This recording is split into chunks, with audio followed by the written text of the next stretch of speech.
Hello, my name is Hattie Kaufman, and I'd like to talk to you about some very big changes in our nation's healthcare system and what it means for us as American Indian and Alaska Native people.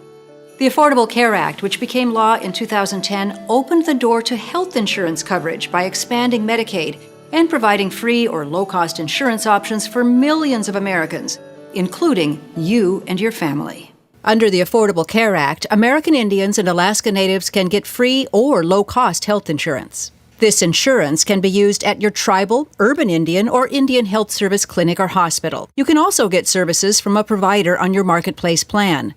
What's new is that when you enroll in a health insurance plan through the Health Insurance Marketplace, you can still get services from the Indian Health Service, tribal health programs, or urban Indian health programs. Plus, your insurance will pay additional services your clinic can't provide or are not offered by your local clinic, but you need for good health. Open enrollment is on an annual basis. However, tribal members and Alaska Native shareholders can enroll throughout the year and change plans once a month. And remember, American Indians and Alaska Natives can enroll in Medicaid or CHIP at any time. You can apply online. There are trained staff and online instructions to help you with the application process. If you need help filling out the application, there are special assisters to help you, so just ask at your local clinic. With health insurance coverage comes peace of mind. Knowing you have health insurance coverage will reassure you whatever arises. Necessary surgery, hospitalization, or referral to a specialist, you are covered. This is a big change. No more waiting on a medical priority list to cover special care. You will be covered. If you're an American Indian or Alaska Native eligible to receive medical care through IHS, tribal clinics, or urban Indian health organizations, you can have certain benefits and protections, including no deductibles or copayments if you continue to use your IHS, tribal, or urban Indian health program. No premiums, enrollment fees if you are eligible to use an Indian health or urban Indian program. And no deductibles or copays for Medicaid. No out-of-pocket expenses if you are enrolled in the Children's Health Insurance Program, CHIP. You will not be assessed a tax penalty by the IRS if you do not have health insurance. You do have to apply for the tax penalty exemption. Tribal members, Alaska Native shareholders, and individuals eligible to receive services from an Indian healthcare provider can all apply on their federal tax returns or through the Marketplace application. Remember, even if you apply for an exemption, you can still get coverage through the Marketplace, Medicaid, or CHIP, and receive services from an Indian healthcare provider.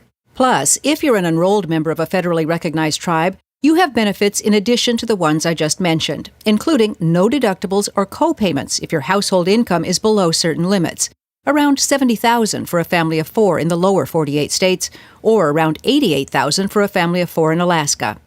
And you and your family can enroll during any month of the year, instead of waiting for an annual enrollment period.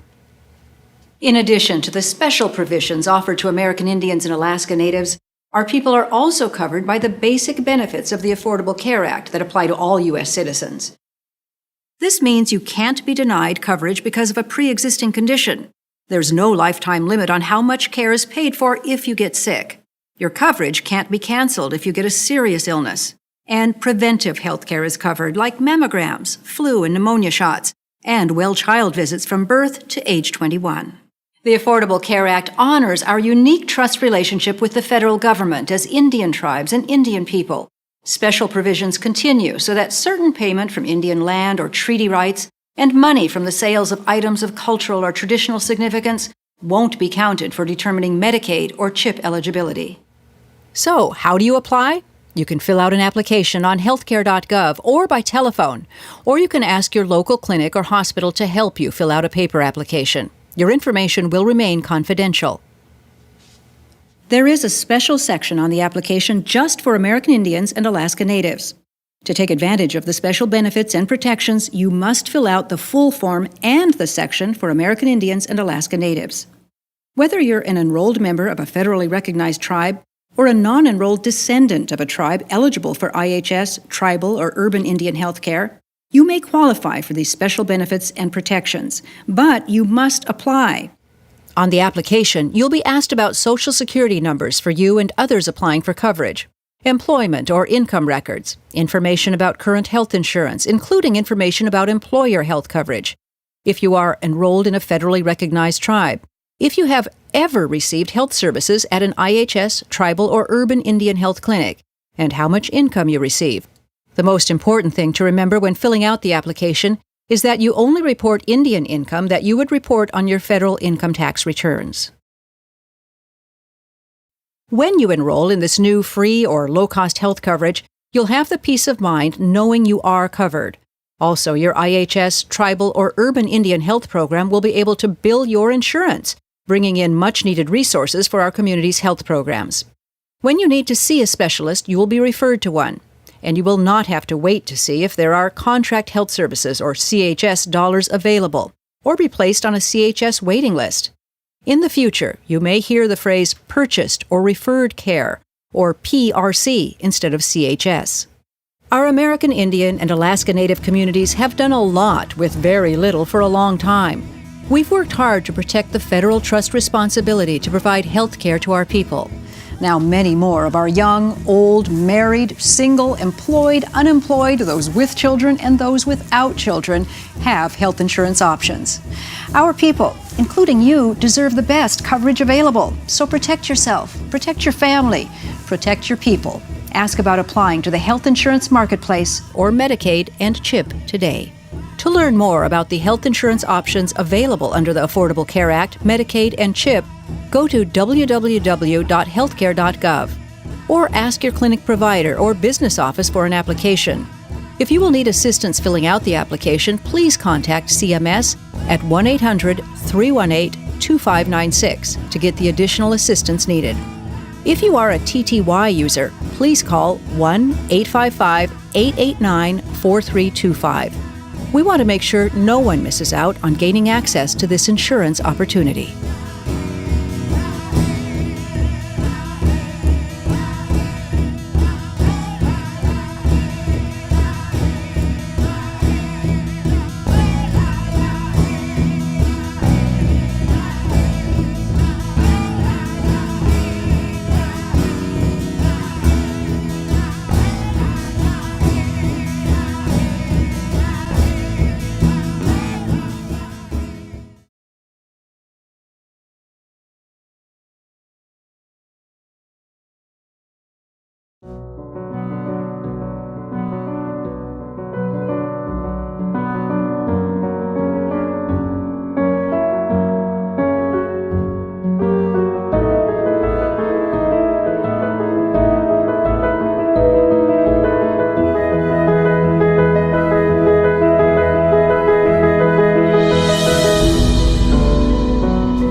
Thanks so much. It's great. This morning, following Congressman McDermott, I got a kick out of it because I think he was supposed to go 2-3 minutes.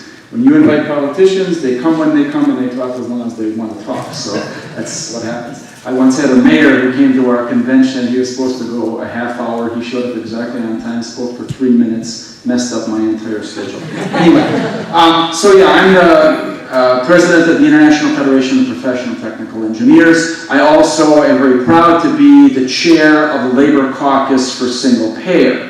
The Labor Caucus for Single Payer currently boasts membership of about 500 central labor bodies throughout the United States. 48 state labor federations are members and have endorsed single payer as the prospective solution to our healthcare problem. 18 national unions, not all but most belonging to the AFL-CIO, are currently in the Labor Caucus for Single Payer, and we're growing.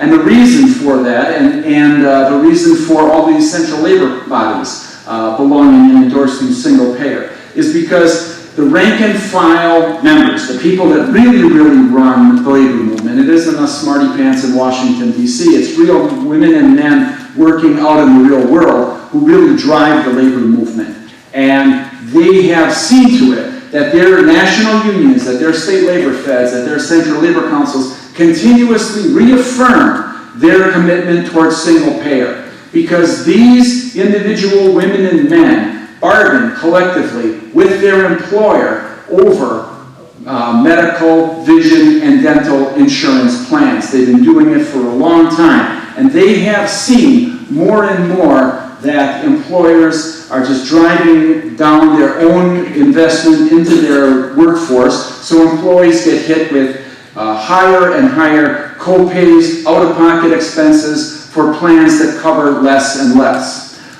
Working men and women rank and filers have heard endless horror stories from their co-workers, from members, from their neighbors, about people who once thought they had adequate amount of insurance, and then find that their physician's directive toward care, towards treatment, is being overridden by some insurance administrator who's trying to police an inadequate policy.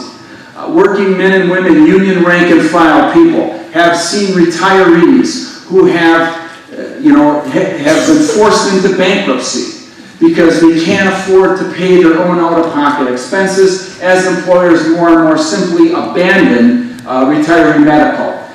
Most of you may not know this, but under the law, under current U.S. law, retirees are not counted as employees.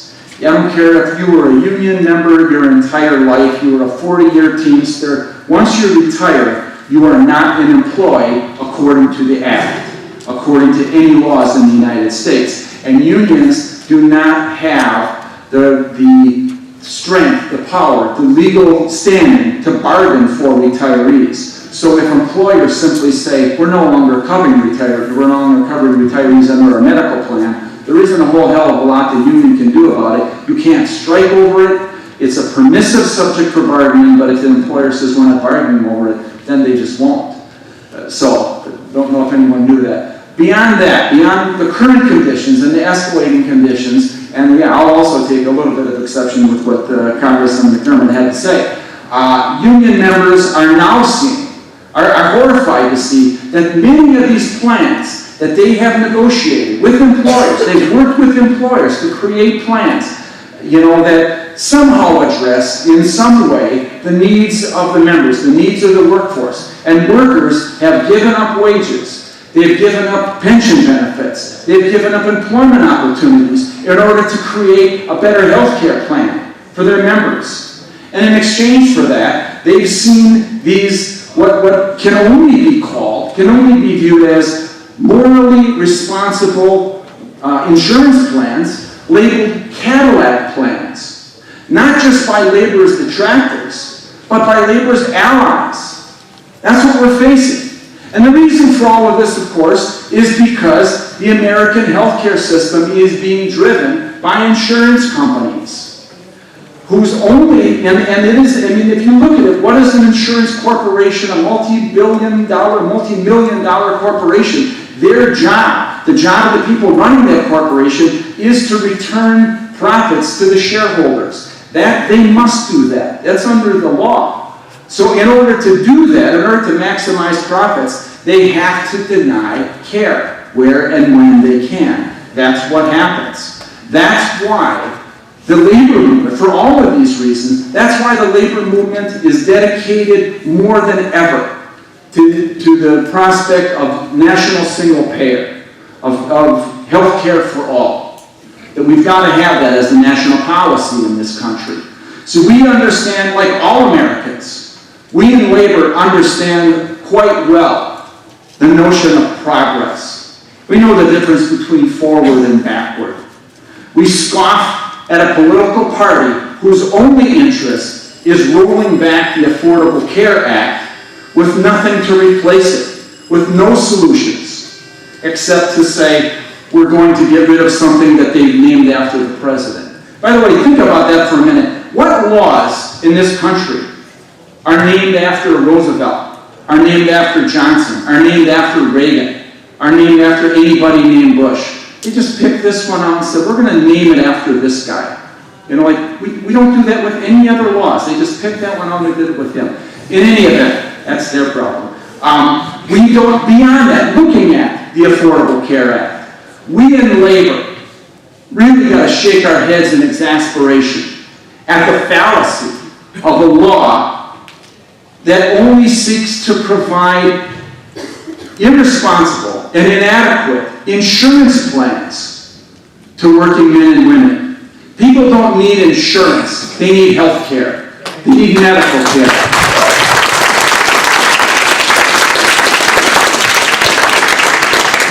We've seen what happens. We've seen what happens. We've seen, and I've heard from, patients, cancer patients, whose doctors prescribe treatment, and the insurance company says we're not paying for all of that. I've seen veterans who are trying to leave the service, who they put in their time. They put in 6, 8, 10 years, and they think maybe they'll go get a job, in the private sector or in the public sector. But if they leave the military, their first concern is, how am I going to provide for medical care for my family? So they have to find some company where maybe they're lucky enough to find employment where somebody provides some level of insurance. They need medical care, the same medical care they got while they were in the military. That's how we really are going to honor our veterans, by making sure that we've got national health care, that we've got single pay. So we in the labor movement stand strongly as ever, in favor of national health care, in favor of single payer, because we believe, as strong as ever, and our resolve will not weaken, that every man, woman, and child is entitled, because not by their wealth, not by their financial status, not because they're lucky enough where the dad or the mom happens to work at the right place, but by their medical needs. Every man, woman, and child should receive the medical care and treatment that they need. It should be the right of every American citizen, and we in labor will not rest until that day happens. Thank you.